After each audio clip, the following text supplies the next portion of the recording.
Hi, this is Lam Yuan Fong. Welcome to SSG Leaders Training. This is Lesson 3. In our first two lessons, we actually covered the 5 sermons that we're supposed to preach during the SSG sessions. Now, this week, we're going to spend some time to discuss how we're going to prepare for these sermons and how we should deliver. Now, before we even do that, I need to actually spend some time to explain about other factors, the ambience of the location whereby we're going to do the delivery. Now, like I mentioned it many times, the reason why people believe is not just the sermon alone. There are many other factors. They have to come and experience the presence of God. Besides just the hospitality of the individual, the environment is very important. The environment actually tells whether are you prepared for them? Are you sincerely welcoming them? Have you taken into all the consideration? Sometimes some minor factors may affect the attention span of the individual. For example, the smell. If there is some odor going on in the room, this person who came may not feel comfortable telling you the problem, but would definitely feel uneasy throughout the session. And so the attention span is going to be reduced. So therefore, it is very important that we prepare everything right. Now, talking about the ambiance, it has to be captivating. It has to be something that people come in and feel welcome. And then people think that this is a nice place, I want to come back again. So how do you do that? We mentioned about the 5 senses that every individual has. And these 5 senses affect us. So we approach the examination of the room or the ambiance by looking at all the 5 senses. Now, first and foremost, I mentioned, it's not the look. It's not what you see. Before you even see, it's the smell. Now, the smell is a very important thing. In fact, it is not easy to discover. Why? Because the owner of the house has got used to the smell. And so he wouldn't actually notice the weird odor. It takes somebody else to come in to discover. So, therefore, we actually recommend that we should have dry run once or twice before inviting the seekers to come in. So during the dry run, other Christian friends come into your house will be able to tell. They will help to be the detective and tell you how they feel. Whether is there odor in your house, you will not know. But these friends who come in may be able to discover and think of solution for them. Now, odor may not be filled within the room, but one place normally may not be too pleasant. That is the toilet. And the point is, everyone who comes to your house for 2 over hours would need to use the toilet. So it is also important to make sure not just your living room, the place where you do Bible study, is odorless. You also have to make sure that the toilet is also odorless. So now, one other thing is to give it a plus point, to make it even better. Some kind of incense may help. Some very refreshing smell in the room may help. But it also depends on people. Not everyone is happy with that. So you have to check if your seekers can be comfortable with all this smell. Now, however, the toilet is all right. People can bear with it for a while. All right. So if you have got a bit of incense in your bathroom, it may help to freshen the place.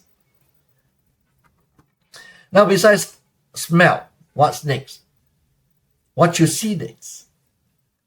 What your eyes come into contact. And therefore, the look of the house. Now, the very first thing about look is the brightness. If the light is too dim, if the light is too white, it affects. So therefore, I recommend that you all take a look. One problem with all of us in our house, we normally don't switch on all the lights. And we think that that is enough, sufficient. And we are very comfortable with them. But not with outside. If the place is too dark, may not be pleasant for many people. So make sure the place is brightly lit. If possible, don't use only white lights, because white lights will make your face pale. Some bit of orange light may be good. Of course, besides that, if you can add in some decoration, and those decoration, you may not feel comfortable, and maybe even your guests will not feel comfortable, but they may feel good if they know that all this deco is specially prepared for them. For example, if you have got their names put up somewhere and say welcome, well, it can be pleasant. The other thing is you can actually have some flower. Flower has wonderful magic. Besides, it shows that you specially prepared them for the occasion. And so whoever comes in will feel good. Point number 3 is taste. Remember, we have a small meal before our actual presentation. So during the dinner, or even if it's a breakfast, you have to ensure that the food is something that your guests like. So do take the trouble to find out if there is something that your guests do not eat, or is there something that they fancy very much. Now, do something to appeal to them. Now, however, I don't want you to spend too much money on it. And that is not our emphasis. We don't want people to come simply for the food. Now, food is just to help them to feel relaxed, not the main attraction for the day. All right? What's 4th? Your hearing. Yeah. If there is noise around, it's if you have a factory or something nearby that constantly creating annoying noise, you have to think of how to block them away. Well, one way is to have your house aircon, turn on the aircon, and that may help. Another thing is perhaps turn on a low volume music, Christian music especially. It may help to brighten up the whole place, and the ambiance can improve. So think about that. Lastly is the feeling of touch. What is this touch? A warm handshake is the feeling of touch. A good pat on the back is the feeling of touch. Now, the worst thing that I ever encounter is I once stretched out my hand, and the other side, a lady actually gave me 3 fingers to hold. It is far from being warm. Feeling of touch is important. All right. So give them a full handshake and welcome them in. It all depends on your culture. There are people who accept hug. Go ahead. Another thing is temperature of the room. If you can turn on aircon, that would be helpful. If all this are possible, please arrange them. Number 3, customize. I mentioned about flower.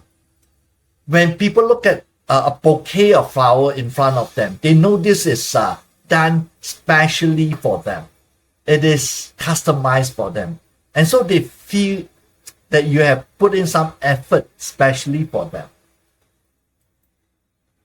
Now, but however, I don't want you to create the atmosphere as if it is people come here just for fun and enjoyment. Now, if we can inject some spiritual atmosphere somewhere, that's where I suggest a background music with a bit of Christian music as a background may help.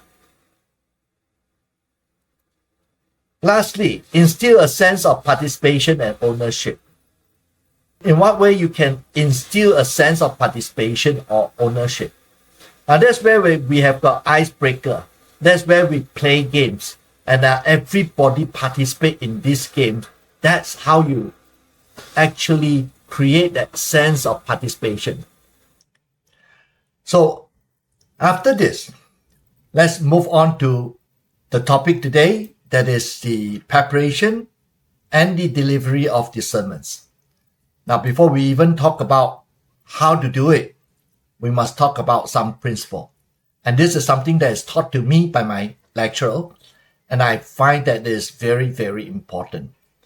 In short, if we want to convict others, we ourselves have to be first convicted. If we want to convince others, we ourselves must be first convinced. If we want to preach a good gospel, and we think that this gospel is very helpful to others, we ourselves must be convinced that this gospel is important to me and to everybody else. It's to the conviction that we have the power and ability to really deliver it right, with the right energy. People feels it. So don't rush into preparing a sermon. Spend time pondering on the message itself. Spend time thinking through yourself. Make sure that you are convinced. Secondly, you want to convince others. There are other factors as well. Like I mentioned just now, you must be sincere. Can you act sincere? Yes, you can. But somehow people sense that you are not sincere. I don't know how, but it's not easy to act sincere unless you are an expert liar. So the only way to look sincere is to be sincere. Secondly, communicate. Do not think of delivering a message. Because when you talk about delivering a message, you are thinking of, how do I tell this? The whole focus is to tell people. Now, that should not be your focus. Your focus should be communicate. Communicate means, how do you bring the message across to the other person? Not just to tell, not just to finish telling the whole story. No, that's not good enough. You have to think of how to bring the message to the other party so that the other party is convinced, so that the other party understood. All right. So always have that in mind. How do you communicate? Think of communication, then delivering a message. Now, so with all that, we also want to emphasize that the first principle is you need to write a script. When I talk about write a script, some people just put down the main point. That's not the script. A script is talking about the full detail. Every word, every expression, write it as a composition. Now, why do you have to write it in detail? Well, first of all, that helps you to organize your thought. Just sitting there and just think through, you sometimes get very confused. You think you know, you think you have the point, but when you start opening your mouth, you find that, there are things that is not there, or you just said it and your words are not convincing enough. You have not thought through every detail. Get it written. When you read the next time, you will spot there are areas that are lacking and you can get it corrected. So when you write a script, as you write, you make correction. And that's make the script, that can help you to improve the script. And that's what I meant by organizing your thought. Besides, it helps you to choose the right words. Especially Singaporean, we like to say something in two languages. Halfway through, you think, 感谢, because you don't know what other better words to use than to use the Chinese word. Now, but not everybody understands Chinese.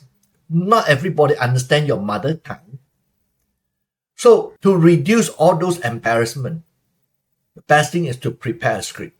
When you come to a point, you find that, it's so difficult to describe. Well, go to ChatGPT. It will help you. All right. Next, improvement. Now, the reason why you want to write a script is so that you can organize your thought. Now, not just writing the script.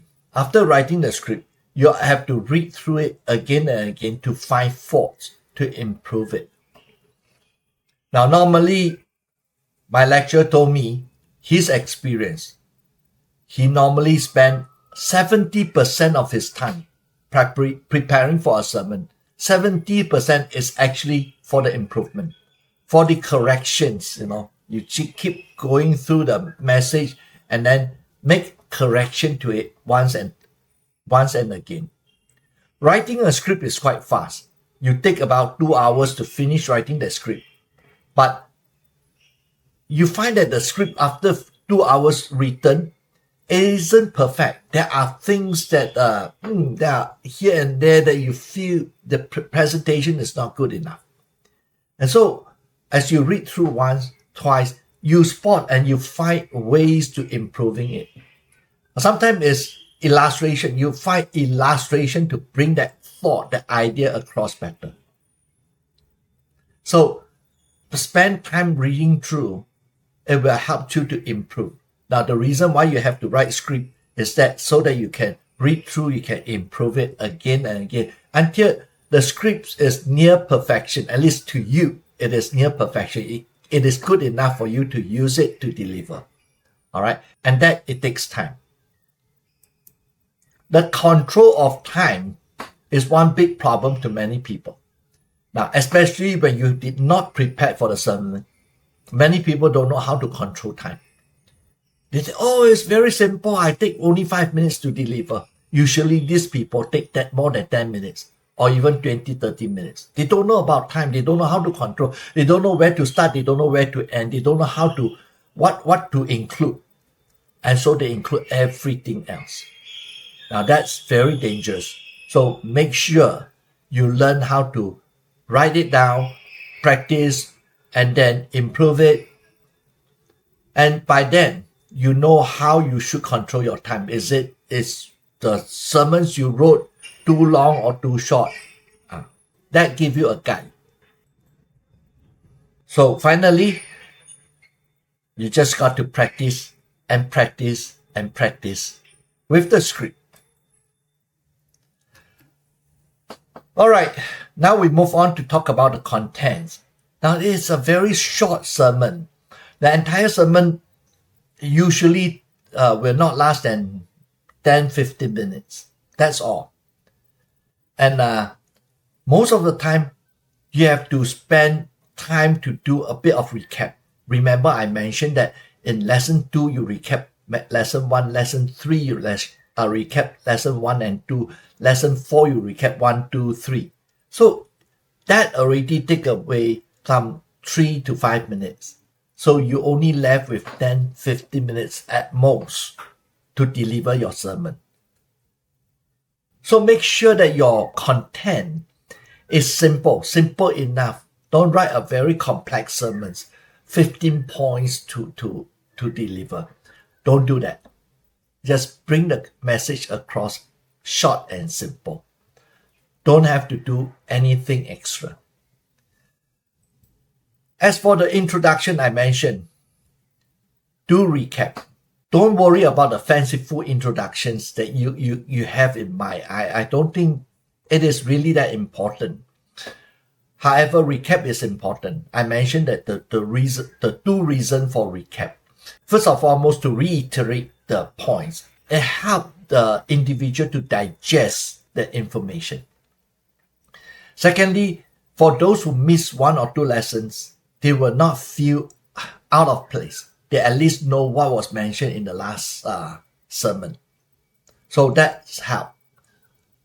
And then I usually, after that recap, start with a question to continue to join. The last lesson say this, but what about this? So we continue and the message. That's one way. You can think of other way, but try not to complicate it. And so next is the subject matter. Whatever you want to talk about, sin, go straight to sin and explain all about it and be straightforward with it. Don't have to twist around. You are there to present the gospel. We don't have to overly beautify the message. All those are not necessary. We only have to deliver. Keep it short, deliver the facts. That's it. And then come to a conclusion. Well, this is a message for non-believers. Usually, if in a closing, we hope that this message can be a blessing to the individual. Tell them your intention. I hope that this will be a blessing. Or you close with a short testimony of yourself.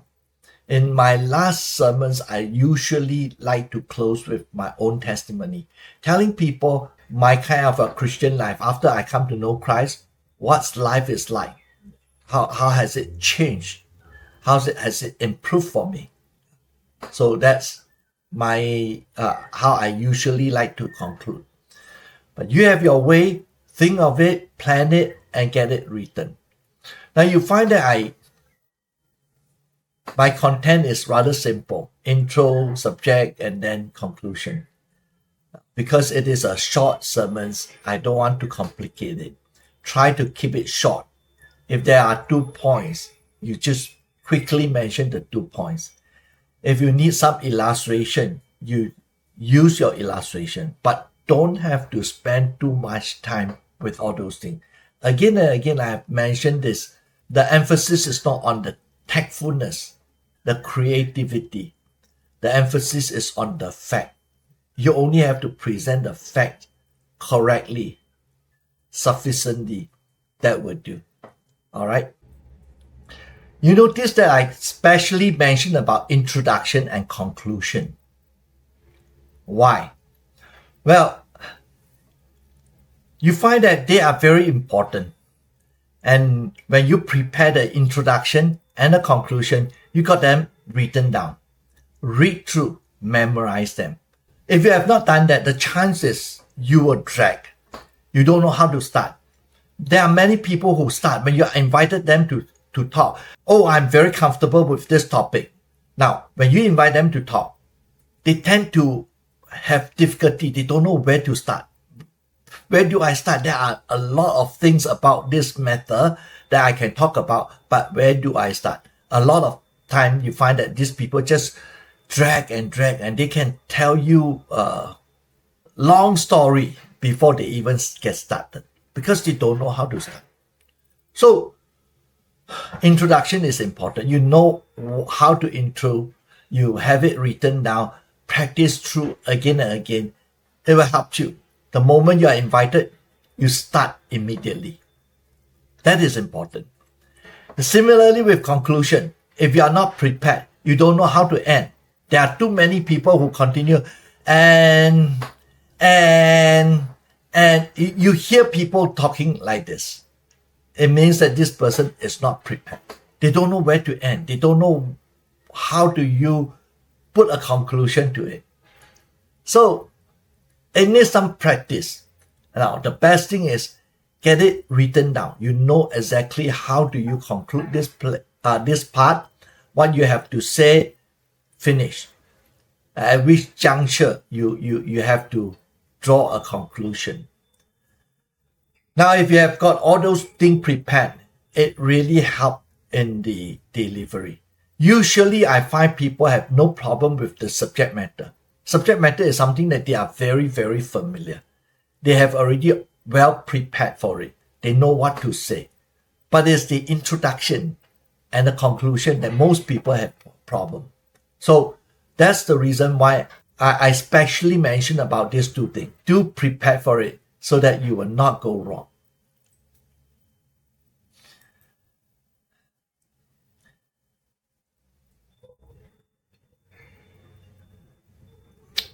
Well, with that, I thought it's about time for us to pause a while to ask some question. I hope that the group leader can actually pause this video now and receive some questions from the class, and that will help them to actually digest whatever we have just mentioned.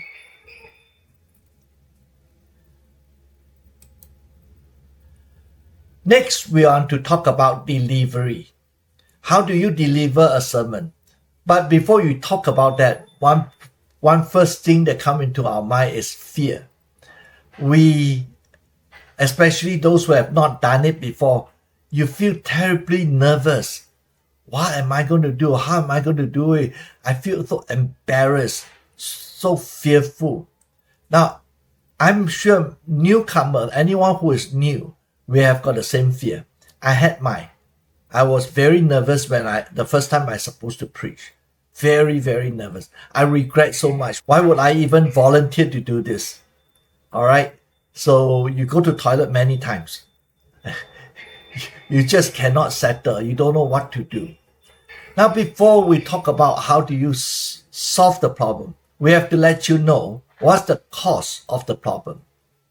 The cause of the problem is very often not because you are incompetent, not because you don't know the subject matter. You are all prepared for it. Most important is you focus too much on yourself. How will people look at me? How should I do this? Will people think about this about me? You come up with in your mind lots of unnecessary questions. You are so fearful that people may look at you with opinion. People may not like you and things like this. It doesn't matter. Put that aside, because all this fear, the more you're afraid, the worse it becomes. It doesn't help you at all. So don't focus on yourself. Don't ask yourself, where should I put my hand? How should I hold the thing? Where should I sit? No, all those things are unimportant for the time being. Put them aside and focus on the sermon itself. Focus on how are you going to help them to understand the truth. Now, if you do that, that will help you to take away your focus on yourself. And that will actually help you to cast off your fear. Yes, it's just that simple. Simply doing that, you will help. Now, there are people who are still feeling that uncomfortable. Oh no, it's not enough. It's not enough. Well, I must say, whether is it enough or not, it then depends on your love. Now, are you ready to sacrifice? Sacrifice even to the extent that people may laugh at you. Yes, if you are ready to sacrifice for the Lord, for the purpose of preaching the gospel to this person whom you love, you'll overcome your fear easily. All right. So focus on the need of the individual. Focus on the purpose of delivering this sermon is for good. So if you are doing something good, do not let all the nitty-gritty affect you. Lastly, and it's also the most effective thing that I have acquired, that I'm convinced with, because the first time when I really don't know what to do, I still feel nervous. The best thing is to pray. Just quiet down yourself and say, God, I give up. I really cannot rely on my own wisdom, knowledge, or courage to overcome all this. I need you. Strangely, after a prayer, there comes that peace within. It helps me to really stand behind the pulpit. And also strangely, when I start speaking, when my focus is on delivering a message so that the people in front of me may benefit, I forget all about my fear. So do that. Really believe in prayer. Really pray. Now, when I say pray, do not take prayer as a ritual. Just go through that ritual, you'll be all right. No. When I say pray, I mean surrender. You really have to come before God and surrender yourself. God, I am unable. I'm going to do this not based on my ability, my intelligence, but on you, Lord. Please help me. And you wait and see the wonderful things that will happen.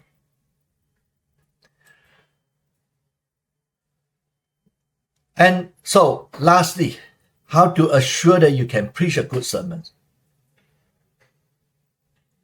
And the trick to that is to practice. Practice makes perfect. You got to practice it again and again. Practice it in a quiet room by yourself. Practice it among the audience. Do some practice. Or one suggestion is practice in front of a video recorder.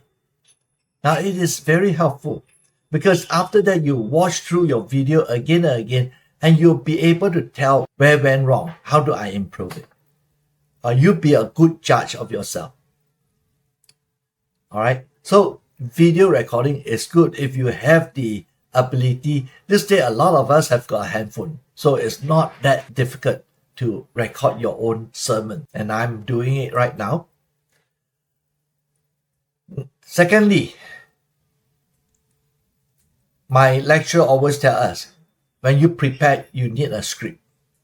But when you go behind the pulpit, throw away your script. Do not read from the script. That is the biggest mistake. Unfortunately, I still see some preachers, some pastors still reading from their script. I have got no doubt that these scripts are prepared by themselves. But the moment they read from the script, it sounds like reading. It does not sound like you want to talk to me at all. So put aside the script because you want to communicate. I'm not going to read from my script. I'm going to tell you how I feel. That's important. So practice with that. Practice without script. Again and again. If you forget at any juncture, take out your script and read. And then go back. But if you know that you fail, so do a second practice. Do a third practice until you don't need your script completely. And that's where that's the time that you can do it comfortably in front of audience. Thirdly is eye contact. Now it's not easy, especially with video. You don't have people in front of you to look at. But I know that there are people who are so fearful that they don't dare not to look at the audience. I once invited a pastor to preach. And this pastor is strange. That's how he preached. Talking to the sky. Because he's so fearful. Now, like I said, you have to cast off your fear. Secondly, you have to speak to your audience. If you are really seeking to communicate, you got to look at the audience, the people whom you want to speak to. You got to look at their eyes in order to speak to them. So do that. Practice that. That is very important. If you just look at the script or look up or look somewhere else, look down, you are not communicating. You are reciting. You are reading, but you are not communicating. So I say communication or dialogue, it has to be a two-way thing. Open up, try to talk to them, even though you don't want them to interrupt you at that point of time. But your voice, the tone of your voice, the way you talk about it, it should not be top down. It's not just after this sermon, after I preach, after I deliver this message, that's it. No. You are taking responsibility of every word you say. You tell the person, this is what I feel, this is what I believe, and I'm telling you so that it will benefit you. That's the attitude of a dialogue. Right, timing. That's why you have to practice it again and again and again and again. It will finally be able to deliver it within the time limits that you are given. Now, don't drag, because the longer you go, the chances the listeners concentration may fade away. So don't you think that the more you say, the better it will become? No, it is not. Sometimes long sermons just put people away. So make sure you control your sermon, the entire thing, within 20 minutes. So if necessary, prepare a clock. Prepare a clock while you practice. Also prepare a clock while you deliver. So that means in your room, when you know that day you're going to deliver, you know you have to come to this room and you know where to sit. And you also have to put a clock at an angle, at a place whereby it's easy for you to take a peep when you preach, so that you know that the clock is there reminding you of time. All right. If the clock is behind you and you have to always turn back and see, it will not help. It is very distracting.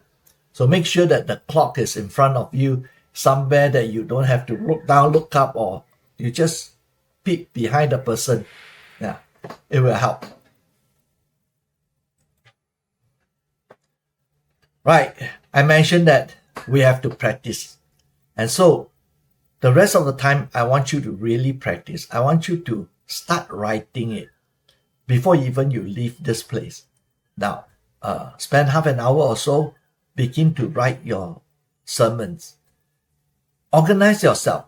So some of you will write sermon 1, another one sermon 2, and sermon 3, 4, and 5 separately. And maybe the 5 of you may group together as a group, have a short discussion, then you all break off and prepare your own sermon separately. Write it out at this moment. Don't bring it home, because I believe in perspiration. Once you are put in the situation whereby you have to do it, like it or not, you sit down, you will force yourself to write out something. So before you even go back home, do practice it now. Thank you. So that's all for today. For those who study this as a group, the rest is practice. And for those who are individual, who watch this video individually, I have got some quiz for you. As usual, answer the quiz and send your answer to the person in charge so that he knows that you have complete watching this video. Quiz 1. How to create a good atmosphere? A. The environment should be neat and bright. B. The environment should be personalized. C. The food should be abundant. D. The space should be spacious. Question 2. Why write a word-for-word script? A. It allows for the use of a better vocabulary. B. It trains your writing style. C. It lets you read from the script. D. It provides better time management. Question 3. How to overcome nervousness? A. Practice more. B. Pray more. C. Sleep more. D. Be more cautious. Alright, that's all I have. Thank you for watching. May God bless all of you.